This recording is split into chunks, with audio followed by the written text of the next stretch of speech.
है पाई उठाई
जैसे ही घोड़ी के टापों की आवाज सुनी है सब हिरण भाग जाते हैं, लेकिन एक गर्भवती हिरणी पे भागा नहीं गया।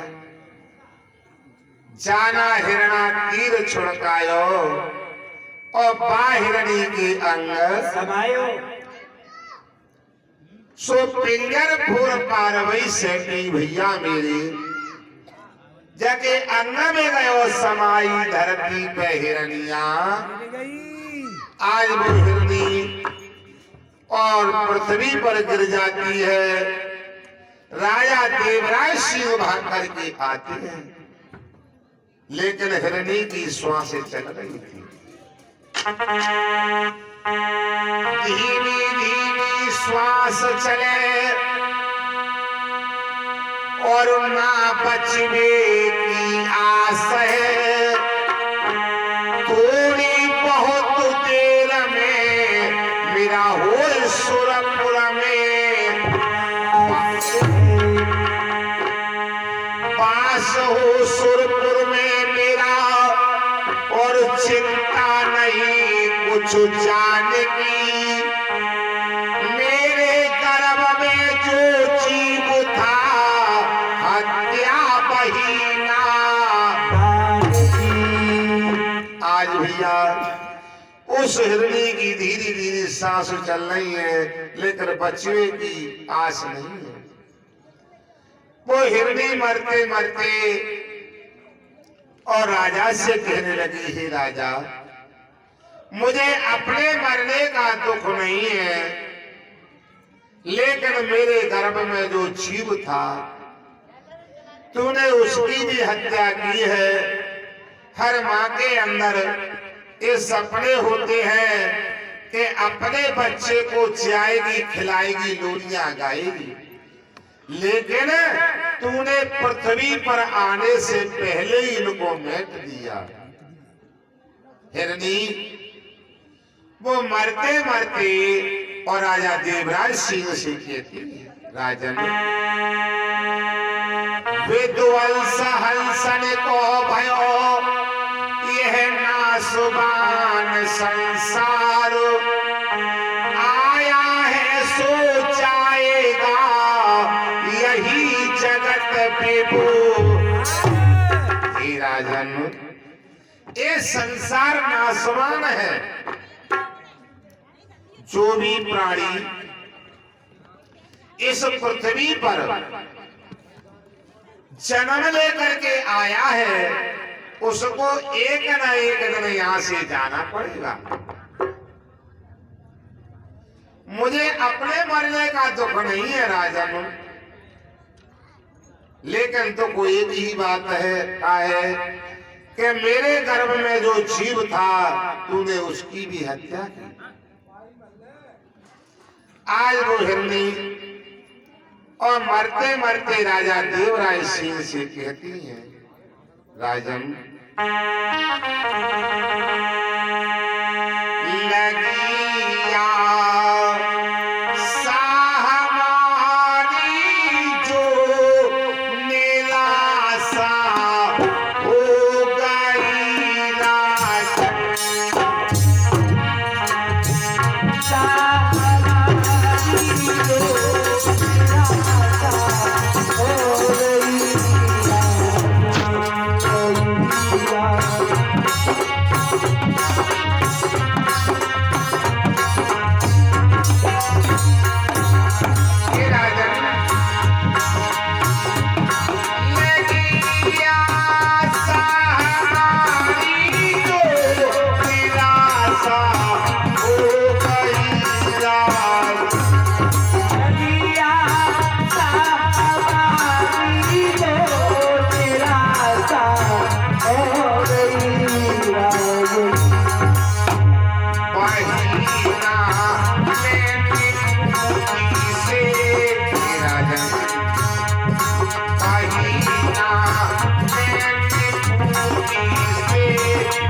तारो बाबू तारो पारम पारो तारो बाबू तारो पारम पारो तुम्ही ना लग सको बुला तारो बाबू तारे पारम पारो तुम्ही ना लग सको बुला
राजा तो हर जन्म होगा, सातों अवतार होगा, लेकिन तेरे कर्मों में कभी राजकुमार नहीं होगा।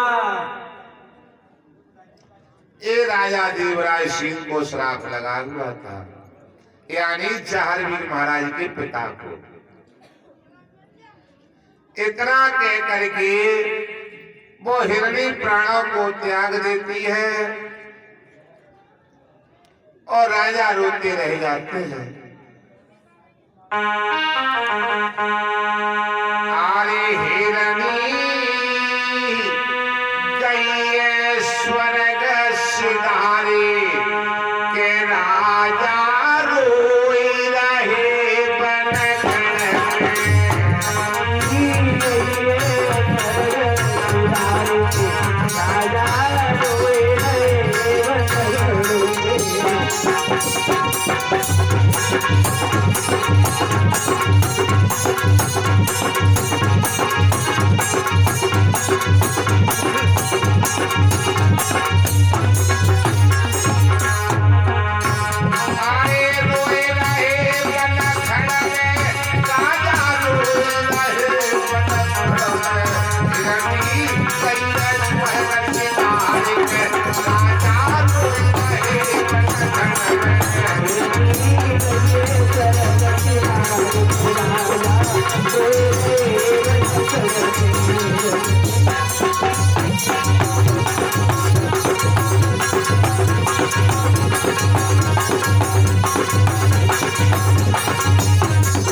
राजा देवराय सिंह रोते बिलखाते हुए वहां से चले, लेकिन राजाओं की रीति निराली होती है। मन व्यापक तन निर्मले और महल गए भूपाल, राज काज भोगन लगे सो भूले पिछला। आज राजा देवराय सिंह अपने राजपाट में लीन हो जाते हैं और उस हिरणी वाली बात को भूल जाते हैं कि पशु और पक्षियों के श्राप कहीं सत्य नहीं होते। धीरे धीरे 12 बरस बीत जाते हैं, उस हिरणी वाली बात को भूल जाते हैं। एक समय राजा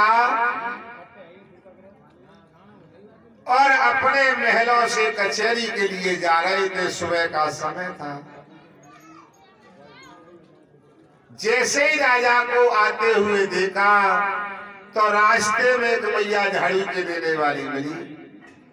राजा को देख करके और मुख फेर करके खड़ी हो जाती है, कहती है ऐसे निर्वंशी राजा का मुख देखा है जो कि आज शाम तक भोजन मिले या न मिले। ये बात राजा के कानों में पड़ी, राजा को बहुत भारी दुख हुआ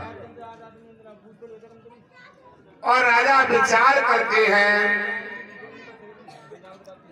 ये मैया मेहतरानी क्या कह रही है।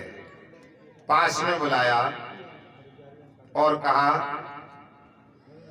कि जो तू शब्द अभी मुख फेर करके कह रही थी वो मेरे तरफ मुख पकड़ के कहना तो सही। तो वो मेहतरानी मैया कहती है महाराज बात तो यही सत्य है, आप राजा हो, चाहो तो मुझे मरवा भी सकते हो क्योंकि राजा हो, लेकिन बात महाराज यही सत्य है। मेहतरानी हाथ जोड़ के बोली अरे सोने ले रे राजा छतर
देखता है उसको अन्न जल नसीब नहीं होता।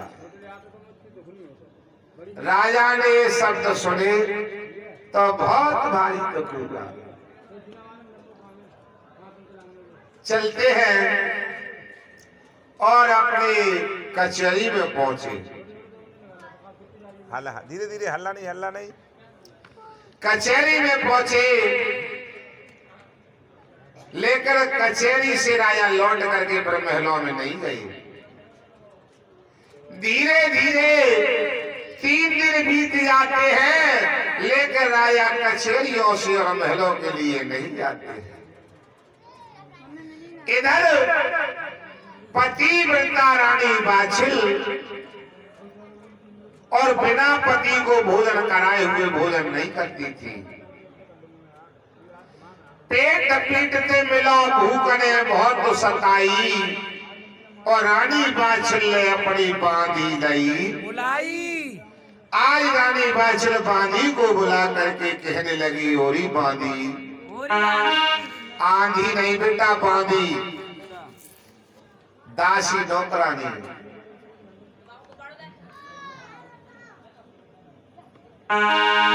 बांधी लई बुलाई, कहीं समझाए चलने को जारी। मेरे प्रीतम को फूल महल में पहना लारी।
बानी से कहा, बानी तू राज कचहरियों के लिए जा और हमारे महाराज को बुला करके। तो बानी चली है। सुन रानी की बात करी न देरी और बानी पहुंची दरबार में, जाकर के कहने लगी है, महाराज आपकी महारानी जी ने और आपको महलों में बुलायो है। उस समय कचहरी लगी हुई थी, लेकिन राजा को बहुत भारी दुख हुआ है। राजा को बहुत भारी दुख हुआ कि अगर मेरे कोई पुत्र सा होता तो इस राजगद्दी पे बिठा देता या राजकाज को संभालता, इस दरबार को संभालता, मुझे कचहरी बर्खास्त नहीं करनी पड़ती। सुनबाजी की बात पैर पैरों ने जोड़ा और कुटी धरे हथियार थान ते छोड़ो। आज राजा और अपनी कचहरी बर्खास्त करके और महलों के लिए आए हैं। इधर रानी बाछड़ खड़ी है, क्योंकि बिना पति को भोजन कराए हुए भोजन नहीं करती थी पतिव्रता रानी बाछड़।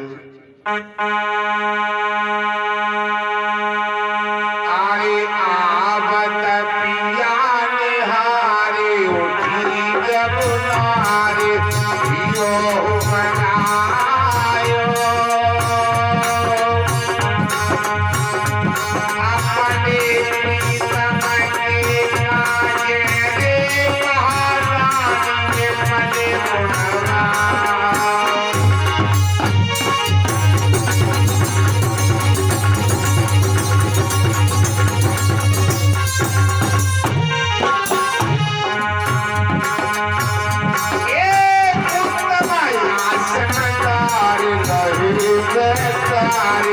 पिया